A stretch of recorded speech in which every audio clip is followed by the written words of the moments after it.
fakkeenya tokkummaa keenya kana cimsu ganda biraankiitii jechuudha. Gandi biraankiidha tokkummaa keenya cimsa. Okay. Mega amma fakkeenyaaf waan kanaatiin dubartee tokkummaa keenya illee dhooftanii duwwaadha. Tokkummaa fakkeenyaaf dhooftanii gandummaa duwwaadha. Assalamu alaikum warahmatullahi wabarakatuh. Hordoftoota fi dhaggeeffattoota keenya ashama harka fuunee akkam jirtan nagaa keessanii fayyaadha. Warreen channel keenya haaraa taatan subscribe godhaa, like godhaa. Faana fadhaan isiin jaa dhaggeeffattoota keenya. Tana dhibde channel yang maal akka bosin doon isoo bosin dhaa khalas tes kadhan. ما سبسكرايب ولا سبسكرايب إنه خلاص شارو بالله عليك. أرندنا وانا قبل اسمه دفع كوبي أجا بدك قبل اسمه دفع جو كوبي وانا قام مدوا دي ما جرو كل جاه برا خمي أدا ها نمك إلا هم بلي سايرو نم أرمو ولين في تايرو ها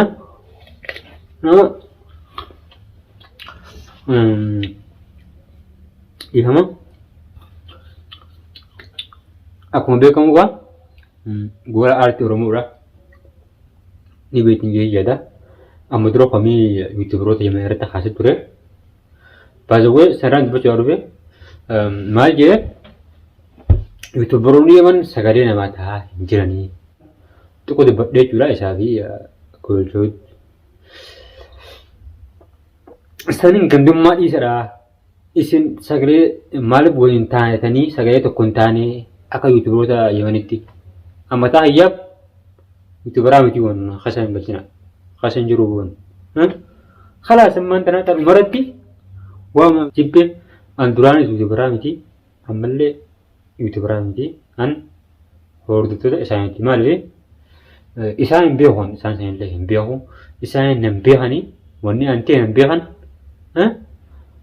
gurraa Oromootis wanni antee hin beeku maalummaa hin beeku nama tokko bar osoo tuqulee aduu itti dhiyaatee guyyaa tokko bilaa misala wal garteeni akka jechuudha waa isaa keessa gad dubbattee irraa dubbattee haala nama dhibaa inni Oromoodhaa miti an Oromoodhaa miti ijoo jiraa ana yaala akkan ijoo jiraa asumaanuu dhaggeeffattoota keenya uummata keenya Wallaggaa beelaa fi dhukkubaan saaxilamaa jiranii Rabbiin bira hajjaatu jaadha du'aa guraa fi innillee gargaaraan siin jaa nuti maaliif sagalee waliin ni taana sagalee yoo nuti waliin taane inni waliin taa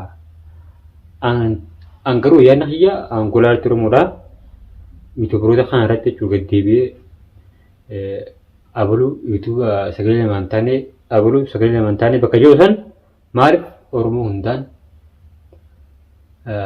nuti sirriin hin jirru qottaame YouTube wanni uummata Oromootiif sagalee haa taanu yoo jee haalaan bareedaadha haalaan akkasittillee namilleen tokkummaadha jechuudha tokkummaadhaan wajjin karaa deeman jechuudha asii kijibaan gad deebi'anii dhuma qilleensa balleessuun harree maaroon gandaa miti maaroon gandaa miti mee sagalee isaan dhaggeeffadhaa yookiin aanee jaalalaa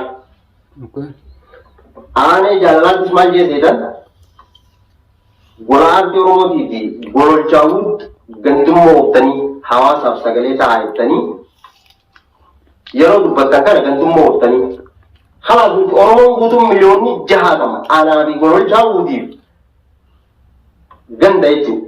Inni garuu aanee jaalalaa ganda biraati. Inni ganda Oromootii miti ganda biraati. Maaliif yoo ta'an nuti wanniin an dubbadhee fi gololchalleen dubbadee gololchalleen dubbatee jiru waan Oromoo guutuuti dhimma Oromoo guutuuti rakkina Oromoo guutuuti isa kana gandummaa oftanii jennii gandummaa walirratti hojjettanii meegaa isarraa hubannuuti. Wantoota bakka sanatti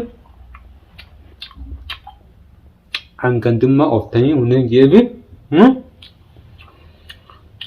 turuun gandummaadha mee maali? waliin tokko taanee sagalee uummata Oromootiif haa taanu jechuun gandummaadha.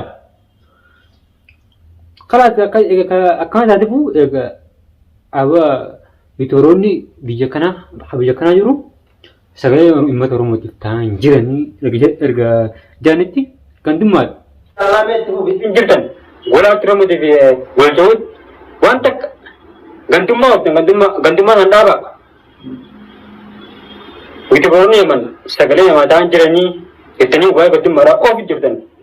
Gandummaa kan dhaaba walaa Oromootiif walta'uun yeroo silaa Oromoon tokko taatee waliin gurmoottee akkasitti waliin qabsoottee Al tokko fa'aa asirratti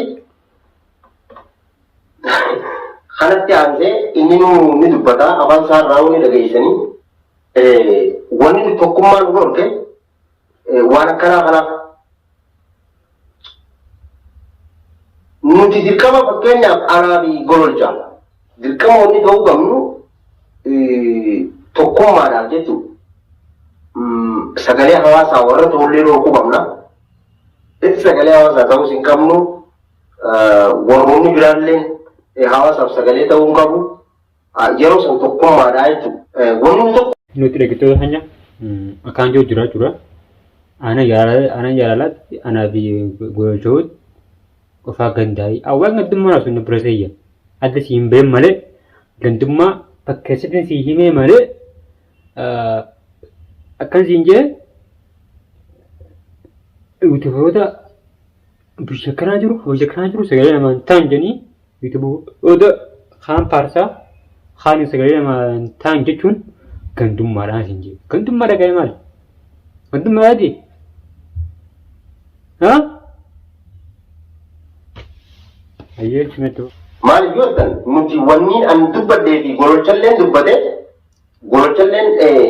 dubbatee jiru waan Oromoo guutuuti dhimma Oromoo. Fakkeenyaaf tokkummaa keenya kana cimsu ganda biraan kiitii jechuudha. Gandi biraan kiidhaa tokkummaa keenya cimsa. Meegaa amma fakkeenyaaf waan akka kanaatii dubartee tokkummaa keenya tokkummaa fakkeenyaaf gandummaa dirwana haarraa nu ta'u waan hafemee waliin haa dhaggeeffannu dhaggeeffata.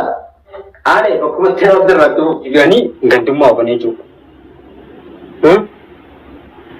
Gaddeebi'anii yuutuuboroonni yaman sagalee namaan ta'anii ilmaan Oromootiif sagalee ta'an jiranii biraan kidhaatii kana malee. Wannummaa nuti bilisuu gola aartii Oromoodhaa sun yoo dogongoree gabbee dhageessan na fakkaate wanni nuti bilisummaan nuti waan akkanaa kanaati. Wanni bilisummaa fakkeenyaaf gartee nukute waan akkanaa kanaa. Annaa galmoonni kun waan kana dubbachuuf hedduu natti ulfaata. Namni kun akkatti yaadu. Taataati hordoftoota fi dhaggeeffattoota keenya waa isaa kan dubbachuu wallaa'e anumallee jibbisiifte yeroo deebi'ee dubbatu irraa wanni viidiyoo isaa namni dhaggeeffatu hin feene ani Oromoo tokko taanee wajjin haa qabsoo nuun jee malee gola aartii Oromoodhaa akkuma tajaajila guddaa kan akkamitti oofame. Osoo namni tokko bara sin beene osoo maalummaa ta'e sin beene hojiin piraankiidhaa. Hojii namni hojii qaba akkuma namni hojii ta'an qabutti hojii namaa seenuun maal faayidaa qabdi?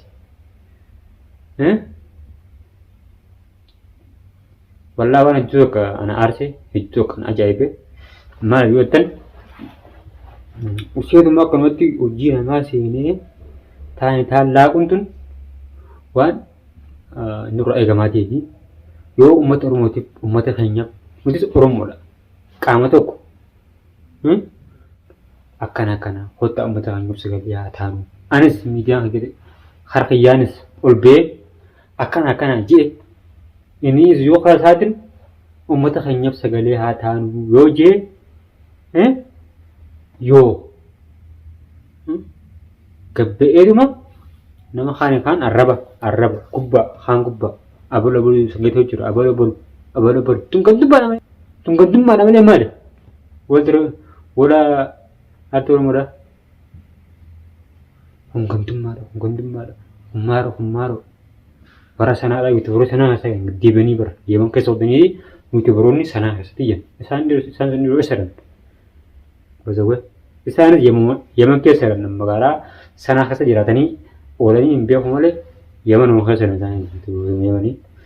By the way, gurtee jirta obboleessa hiyyaa tokko taanee wajjin haa falmannu haa qabsoonnu tokkummaan humna wajjin tokko taane bakka deemsa illee geenya takkaanati haasaallee isin irratti hin jira hordoftoota fi dhaggeeffattoota keenya iddoo sana share godhaa biraan gaadha isinillee yaada qabdan achirratti nuuf barreessadhaa viidiyoo sana share godhaan wal biraan gaadhaan isin jaa ayyaana hayyaas kanuma amma viidiyoo biraatiin walitti deebinutti assalamu alaikum warahmatullahi wabarakatuh.